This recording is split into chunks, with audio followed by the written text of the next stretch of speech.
Our next question, Reed Ribble will answer first, and it comes from Robert Hornacek. Thank you, Jerry. The question I have for you, first of all, is you're all Republicans. Your positions on the issues, while there may be small differences, are rather similar. I'd like to ask you some questions about the type of people you are, your political philosophy. And the first one I have for you is the last two presidential elections, the candidates who won run saying they would reach across political aisles, be post-partisan, if you will. And it turned out to be some of the most polarizing times in recent memory. Can you please describe your views on the value of political compromise and the importance of reaching across the aisle to members of the other party? Sure. I think the American people are fed up with it. I know that I'm fed up with it. We have to be able to find a place in this country where we can begin to move policy forward.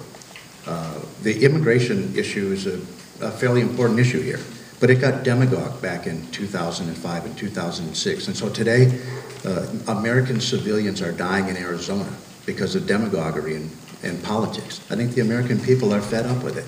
And we need, quite frankly, to change the tone, change the type of people we send. We need to send grown-ups. Sometimes in this campaign, I feel like I'm in a classroom of sixth graders. And the constant bickering and picking on and name-calling. Someone called me a Marxist in a blog last week. And you know, I got to chuckle at this kind of stuff because it's so ridiculous. And in the meantime, while we fight amongst each other, the American people suffer. And I will reach across the aisle when it's in the best interest of the 8th Congressional District that I do so. And this is a people problem. We are sending the wrong type of people. We end up sending the strongest ideologue. I mean, we're in a Republican primary, and so everything gets pushed hard to the right, and we all want to try to outright everybody. And in reality, all I want to do is go to Washington, D.C. and represent the 8th Congressional District with as much honor and integrity as I possibly can. And if that requires me to reach across the aisle to get something done for them, I will do that. And the only way you stop the bickering is to let go of the chain on your end. You know, I often would tease my children. I've got 2 adult boys, and when they were growing up, they were teenagers. I would sometimes yank their chain a little bit, and they would get upset at me. And stop yanking the chain, just let go of it. All right, now that's time. Next response is from Terry McCormick.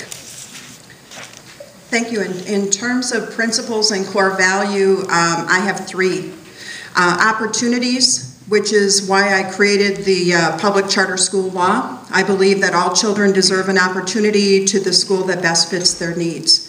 Opportunities in the private sector is the reason why I championed small businesses when I chaired economic development. And it's also why I founded 2 companies, one a foundation to research learning differences, and the other one an S corporation that consulted with a number of schools looking for solutions for dyslexia and other learning differences. If you heard me before, my background was in public policy and foreign policy as well as economics. When I came home to raise my family in the States, I was pulled into the education debate because of the core value of opportunities for all.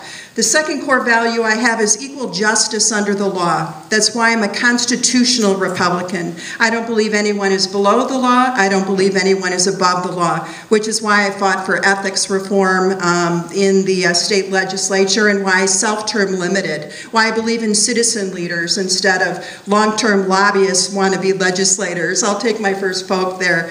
We need to own up to our background and own up to the fact that some of us are affiliated with associations. It's very important to do that.